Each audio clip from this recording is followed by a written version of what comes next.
Hello and welcome back to another Fluke Friday. And today we have something special. I didn't even know it existed. And it is the Fluke 164. And there are several models of this one. It does look like a Fluke scope meter, but it is not. Well, maybe it is a little bit. This is an multifunction counter.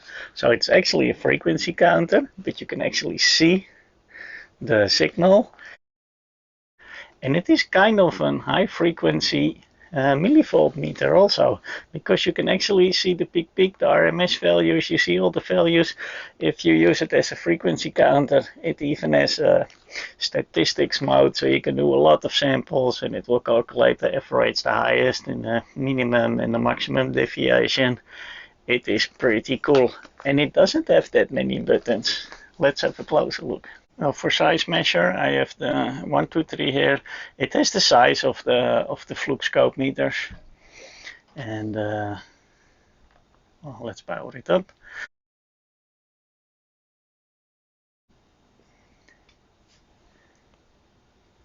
Well, let's just immediately connect it.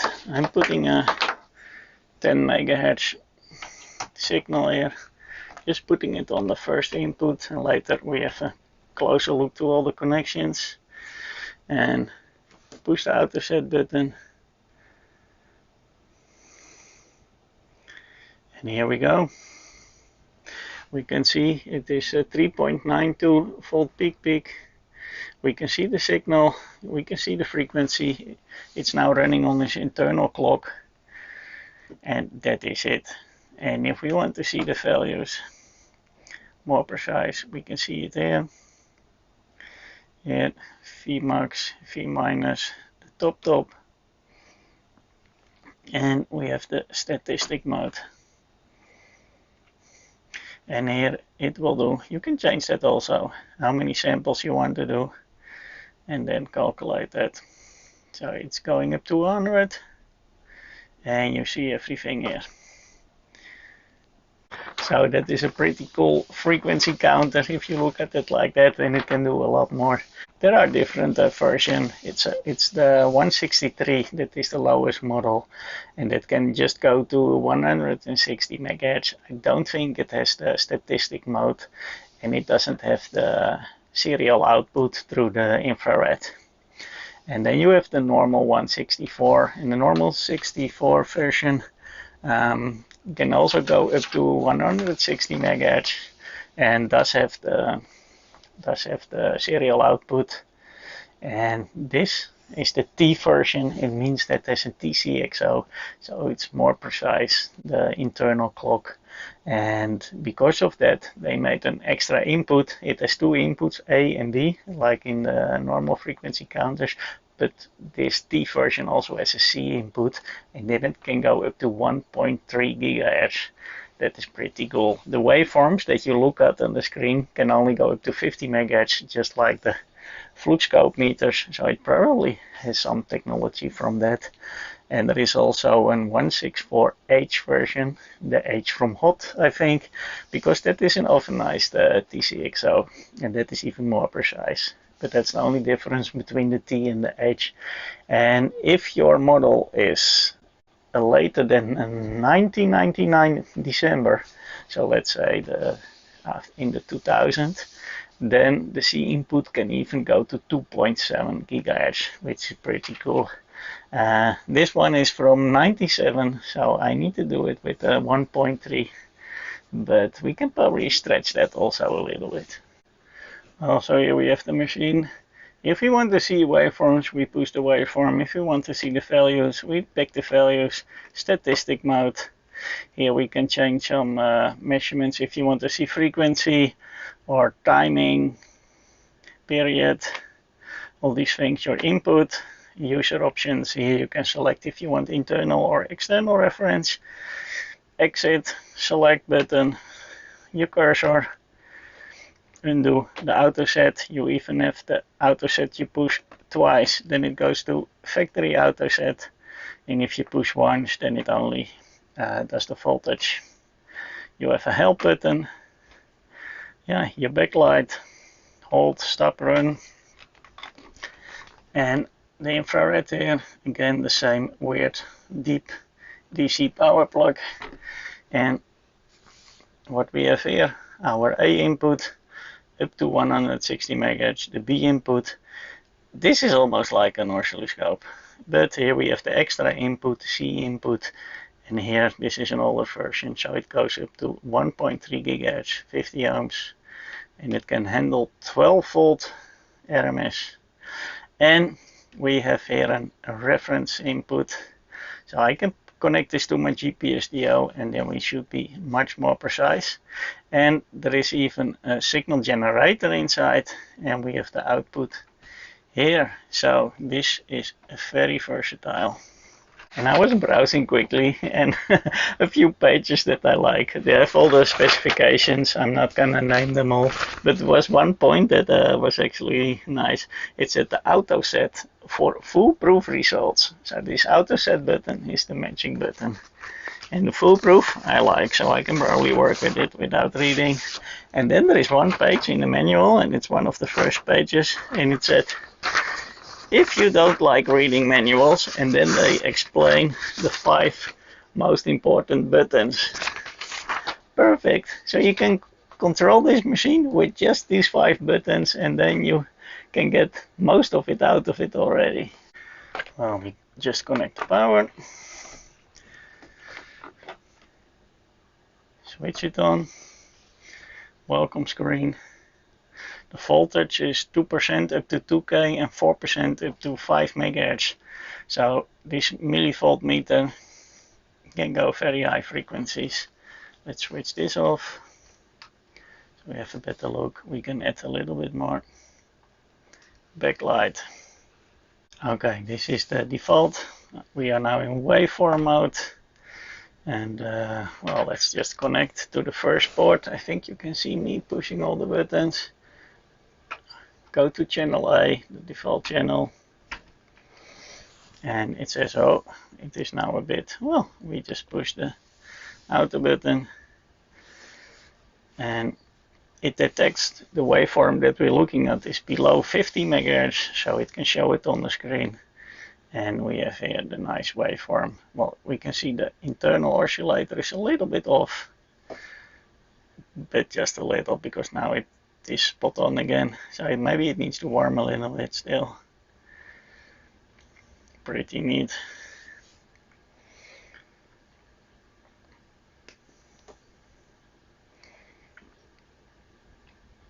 And here we have the frequency, the period, and the voltages. But I think you can change that, because if I click here, what do we want to see? The frequency? Do we want the period? Do we want the phase? Do we want the voltage? So what if I select voltage? Yeah, give me RMS or give me peak peak.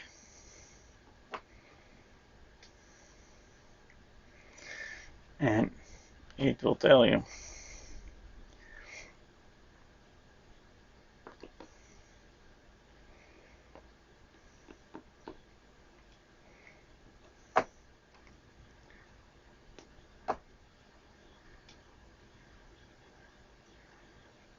Look at that, it has like 10 digits.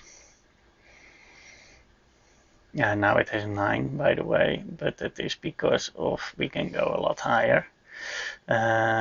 We can change, I think, the sample time, the internal reference. We can put here that is the generator. Let's go back. The values, we are in the values. Let's go to statistics mode. Okay, I did now a few samples, and that you can see now it is 1, 2, 3, 4, 5, 6, 7, 8, 9, 10 digits now. We did a few samples. It's running on this internal reference now, and the min-max deviation is 0.4, and the standard deviation is even 0.09. So we are really in the precision already below 1 Hertz. So what if we going to use the external reference? Let me connect that. So just what I normally do, and just get from one of my distribution amplifiers, we connect it to the external reference input, then we probably need to set that somewhere. Yeah, here, time-based reference, select external reference, and I think that is it already. Let's see the waveform. Yeah, it's exactly 10 already now. So in scope mode, it was almost spot on. And what if we do the values? And this is more the sort of the millivolt meter. Let's do the statistics. I did now again a few samples, and the funny thing is on the short term, when we look in the other screen, it seems a lot more stable. But now if we look over longer time with more samples, it is not even that much better. It's almost the same. So I have here my WBSG1 from BG7TBL. So it's a signal generator. This one can go. This we need to put then on the C input. And I probably need to change the channels. Channels, select C input. Yeah, and the waveform is not available because the frequency is higher than 50 MHz, and then it will not show anything, but we see the frequency. So it does this frequency. Can we see something in the value? Yes, we can. It is not saying the voltage anymore. So this millivolt meter is up to 50 MHz, but we saw already above a few K that it was already 4%. So it is for below those frequencies, but I think that's quite normal for millivolt meters. So what if we do statistics here? Well, the statistics do work. We are now, because we are on such a higher frequency, this 0.3 becomes now just 3 Hz. Well, that makes sense on the higher frequency. So what if we push it a bit further, because it is here 1.3. So let's try to do that. 600, yes, 7, 8, 9, 1 gigahertz, no problems. Still doing that. 1.3. Yes, doing it. Then I would like to push it a bit further. 1400, 1500, 1600 even. 17, no, 1.7 is a no. 1.6.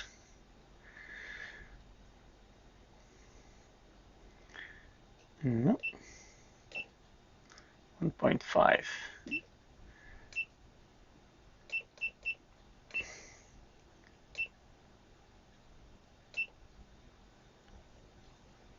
No, this is the maximum, 156. So even on these high frequencies, it seemed pretty good still. And what else can we do? In the user functions, I found math options. Not sure what I can do there. We can do test and adjust. We can do self-tests. I remember seeing somewhere also a calibration. We can try to play with the output. If we put the output on, what can we select? We can do a probe adjust. Oh, look at this. Gate monitor, output, reference output. Then we can measure what the reference is. That could also be interesting. Okay.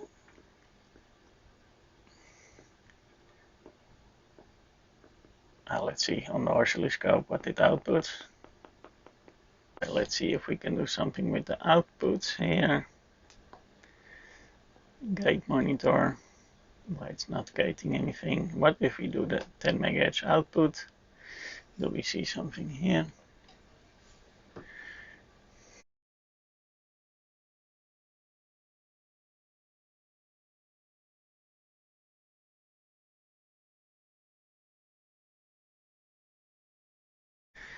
I'm not sure the output works. Okay. It's a pity that that the generator doesn't work, but I can have a look at that another time. But it's a pretty cool frequency counter. And if I'm looking here, it is made in Sweden. And then I was thinking again, wait, my other Philips frequency counter was also made in Sweden. And I was looking through the info. You have an info screen there, and it said Jan van de Wind. It sounds very Dutch to me, that name.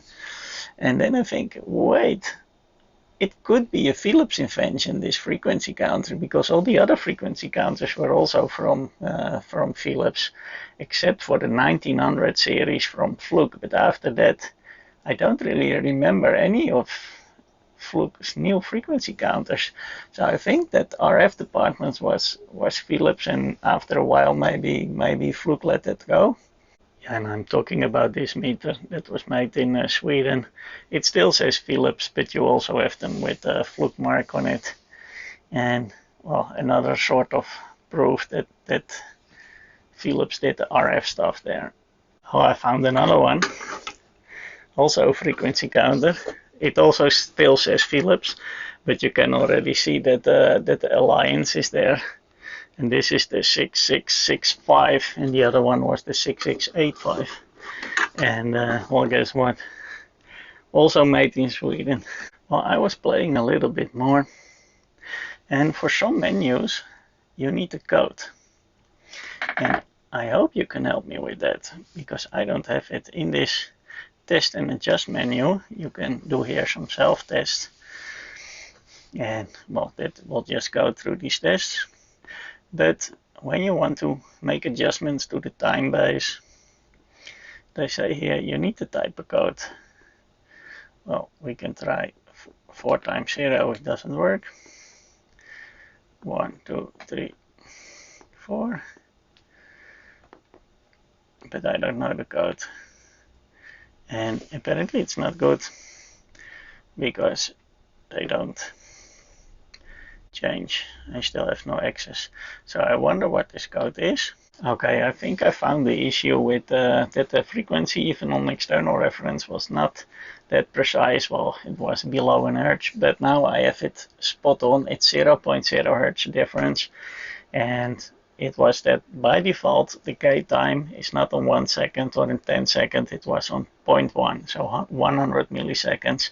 And then, well, the shorter the gate time is, how bigger the chance is that you miss one count. So if you put it then on 1 second, or at least 10 is even better, then it makes, if you miss one count, then it is only the last, and that means that the other 9 were good. So then it's a lower error rate. And well, I can show you on the screen. It is so much better. Here, look at this. We are now here, the standard deviation is even 0, he cannot even display, and the min max is here 0.01 hertz, and that should be on external reference. And now I think the gate time I put on 1 second, and I want 5 samples at least to sample.